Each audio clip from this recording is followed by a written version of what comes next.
মামা, আমাদের জীবনের আসলে লক্ষ্য কি? আমাদের জীবনের লক্ষ্য হইলো সফলতা। মামা, সফলতা আসলে কি? মানুষের জীবনে একটা লক্ষ্য থাকে না, ওই লক্ষ্যে পৌঁছানো হলো সফলতা। আমাদের জীবনের লক্ষ্য কি? আমাদের জীবনের লক্ষ্য হইলো টাকা পয়সা। আমাদের লক্ষ্য কত টাকা মামা?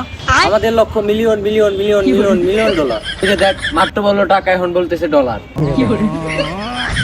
আমাদের তো আসলে লক্ষ্যই ঠিক নাই, আগে লক্ষ্য ঠিক কর। আরে বাবা, আমাদের মূল লক্ষ্য হলো টাকা, প্রাথমিক লক্ষ্য ডলার। বাবা, আমি বুঝছি তোর বিষয়টা মামা, ওরা তো বুঝবে না। চল আমরা মূল লক্ষ্যেই পৌঁছাই। আরে মামা, তুই লক্ষ্যে কেমনে পৌঁছাবি? লক্ষ্যে পৌঁছাই তাহলে কাজ করতে হবে না? তাহলে চল কাজ করি, দেরি কিসের? কিন্তু মামা, কি কাজ করবো আমরা? আসলেই তো, আমরা কি কাজ করবো তাহলে? আমরা কি কাজ করবো মানে? আমাদের মূল কাজই তো আসলে লক্ষ্যে পৌঁছানো। চল কাজ করি তাহলে। হেই, এটা মূল কাজ না রে বাবা। মূল কাজটা হলো আসলে কি? দেখ ফাউল, আমাদের কাজটা আগে নির্ধারণ করতে হবে, আগে ডিসিশন করতে হবে আমরা কোন কাজটা করব।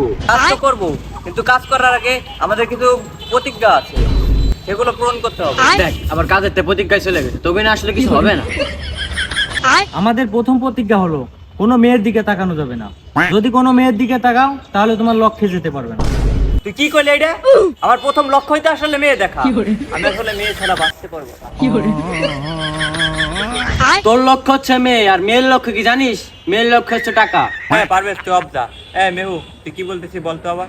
বলতেছিলাম যে লক্ষ্যে পৌঁছাতে হলে কোনো মেয়ের দিকে তাকানো যাবে যাবে যাবে। দেখো এরা